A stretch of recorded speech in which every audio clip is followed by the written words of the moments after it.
This is much sweeter than battling against Ravenous Chupacabras with their Merfolk deck.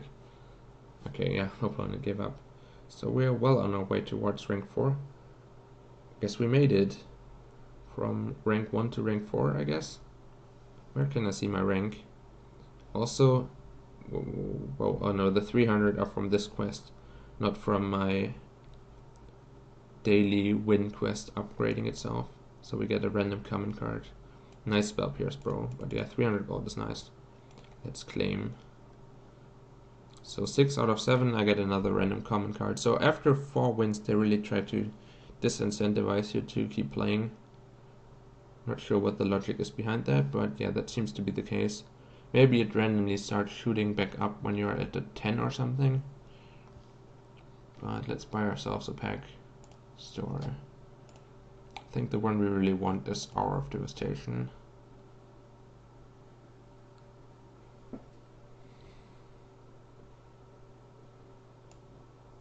And not sure what that is, but good job, I guess, Bladewing. Turn 2ing someone sounds pretty strong. So we got a pack. Let's open our pack. Come on, Scarab God. It's blue shimmering, so that means we already didn't get there, right? Torment of Hellfire. Yeah, so the blue does indeed seem to be rare.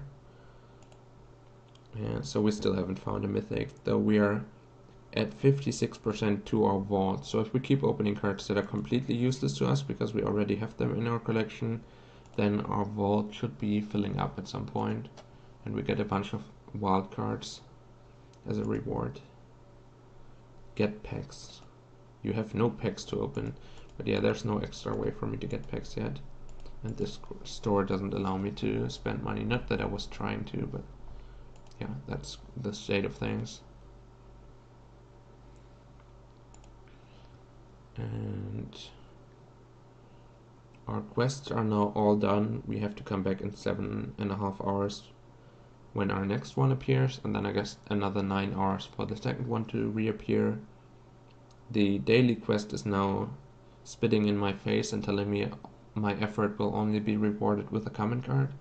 And then also I ranked up somewhere to rank 4, but I have no idea where I can see that. If I go play here, I guess this one, bronze tier 4. Ah, I see. I see. Then I guess rank 4 is worse, or tier 4 is worse than tier 1, but we are moving from unranked tier 1 to bronze tier 4. And then probably the next best one is like bronze tier 3, bronze tier 2, bronze tier 1, and then like silver tier 4 or something. That makes a lot more sense. But if it just says like rank 4 without an explanation, like without the bronze prefix, it doesn't make any sense. Because we kept facing opponents that had like rank 4 as an explanation. So I'm not certain if there actually are ranks 2 or rank 3, or if like rank 4 is just a description for bronze tier 4.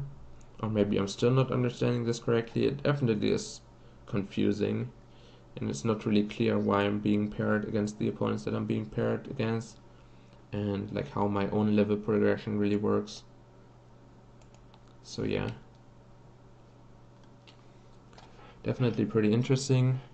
Like the improvements in graphics. The constructed format actually seems pretty interesting. Let me check for a second. Let me do some theory crafting. Can I actually like build decks with cards I don't have? I don't think so, right? Like that would be interesting. Orchestra's Monument seems like a pretty... Wait, what? Where did it go? What? Was there a delay for the card to show up? There is. Wow. Like I click on it and then it takes like 1.5 seconds or something for the card to show up. Now it's completely gone. It's 1 out of 60, but it's not here. That's weird. Like I have 1 out of 60 cards, but none are listed. What the hell? Okay, so let's go to visual mode. It's in visual mode. If you come back here, it's showing back. But yeah, if you click your card in and out of your deck, like you will end up at 1 card in your deck that is unlisted. Yeah, that's a bug worth fixing.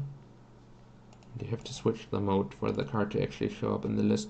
Yeah, I wanted to like theory craft a list, but I don't think it lets me build with cards that I don't have. It like complains that I should craft them right away. So there should be like a planning mode or something so that you can pre-build the deck and then you know what you're like saving up towards or something. But I don't think they allow you to do that.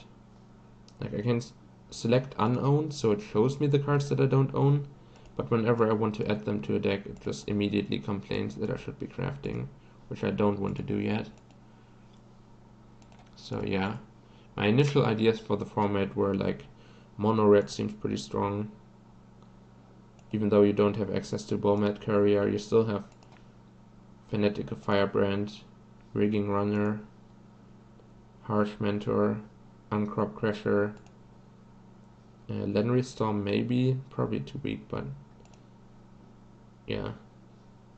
Then like, wait, isn't there other red? Didn't I select unowned?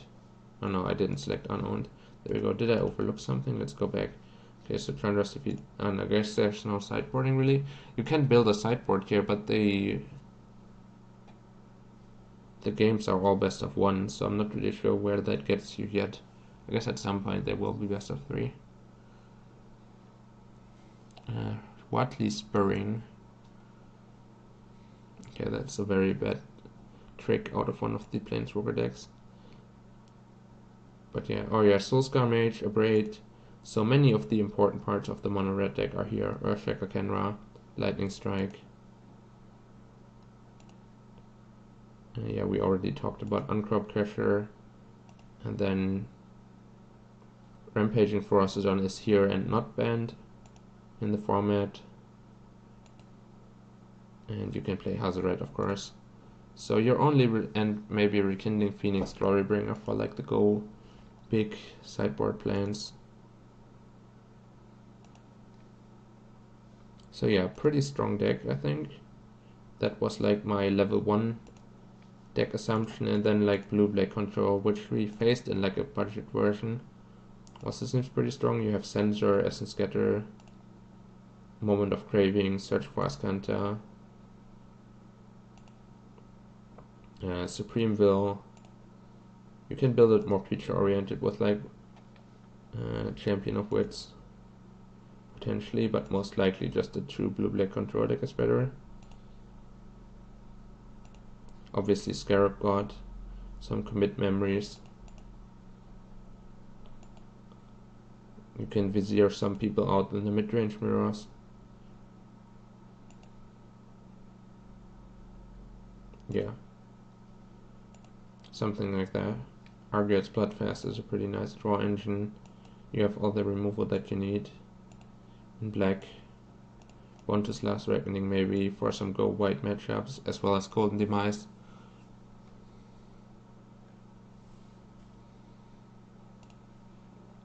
And also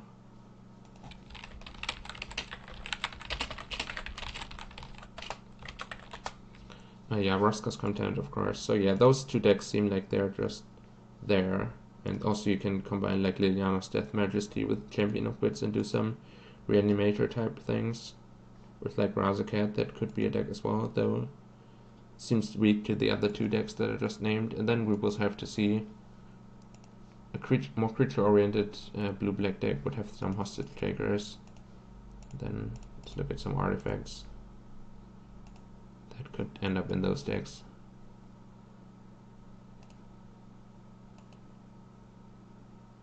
Yeah, White Monument is a card to build around. You can go like White Monument, Immortal Sun, some token generation, or Vanquisher's Banner, some vampire deck build around there. With like true board flooding. And yeah, Gateway Treasure Map can like rival the Search for Ascanta. And then with green decks, I'm not really sure where to go yet. Obviously Merfolk is trying to be a deck, but it seems to be weak against all the truly competitive decks. In my like first assessment of how I'm drawing up the metagame in my brain, but of course people can figure out different things, figure out better things. adapt to what is actually being played. Like Branched Walker, Jade Light Ranger were like the things that actually saw standard play, but I'm not certain what your reason would be to be green. Ronus is pretty strong, but there's no like Bristling Hydra or something to go with it, no reliable creature that sticks on the board and enables it. I guess Ripjaw Raptor would be like your Bristling Hydra replacement. And then also the 5 slot doesn't really have any reward. No Verdurous Gearhawk, no Nissa Vital Force. There's Carnage Tyrant like higher up the curve, but it's not like the efficient beater that you're really looking for. Galta might count. So yeah, I could see Galta. And also Vraska is like a reason to splash green, but you would rather be like a Sultai deck or something with Vraska in it, rather than, or like a Junt deck, rather than fully committing to like a black-green deck, because there's no black-green payoff, like Winding Constrictor is not here. So uncertain where to go with green. All the green options seem kind of lackluster, and I don't really feel like Merfolk's such a great thing, though just having any kind of Hadana's Climb deck, as we saw in Standard, can end up being a game winner on its own, and can turn some otherwise unplayable cards into one-shot kills. So maybe that's enough of a reason to make a more dedicated Merfolk deck, or some kind of other blue-green mid-rangey deck with that as a alternative win condition, a reality. Like some Branched Walker, Jade Light Ranger, Ronus, and Ripjaw Raptor, mid-range, some Hadana's Climb, maybe some splashes for other colors. Sultai Junt, oh no, I guess you can't Junt if you are Hadana's Climbing, but yeah, something like that. Sultai or Timur. Sure. And yeah, with white, the token theme seems like a very easy place to start. Legion's Landing, maybe even Anointed Procession, or Ketra's Monument. All the ways of pumping tokens. Radiant, what is it called? Radiant Destiny, Vanquisher's Banner, Immortal Sun. And maybe there's a white control deck. Let's see. Like Cast Out. It's like a reasonable sideboard card, but not really your main plan. Gideon of the Trials is a nice control card. And then like, not sure if all the pieces are there. You're missing like a Fumigate effect. I mean, you have Settle the Wreckage, but your opponent can always decide how much they want to commit into that. So it becomes more difficult, and like all the 4-mana exile effects are there, so you have flexible removal, but not a lot of efficient removal. Some Gideons to stall into Settle, but like stalling into Settle is not nearly as good as stalling into Fumigate. Though you could try to make like blue-white approach a reality. Though in Standard it turned out that trying to be blue-white approach just ended up dying to people warding in 3 or 4 negates. So that's a pretty fragile game plan. And I'm not certain if it, in a lower power format, if it gets better or worse. Because like your setup to control the game gets worse, but also other people's decks are worse. So potentially that can go over the top of some decks and be ahead in, like against the blue-black deck full of creature removal, if your removal is like only cast outs, and then you're better set up to fight a counter war and only have to resolve an approach while they are trying to win with grab, but that can turn out to be advantageous to you.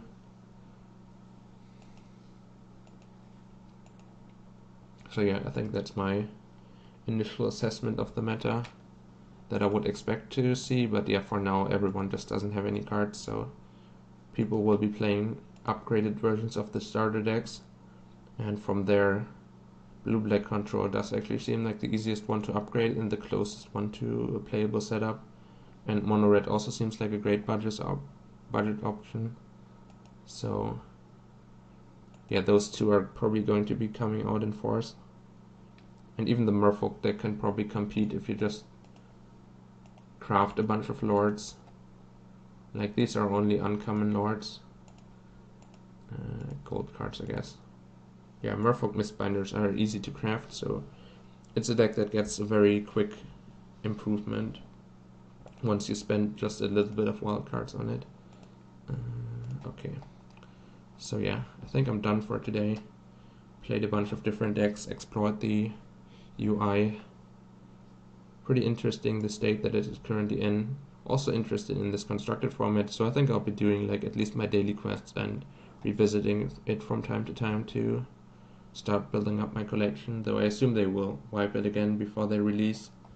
The thing that I'm most looking forward to is of course going to be the time that they release limited gameplay, but for now it does look like a pretty nice step in the right direction for them to release Amonkhet and Hour of Devastation, and you can do a lot more things with the client now that you have access to a playable constructed format rather than just Ixalan block. So yeah, thank you for watching. That's it for today.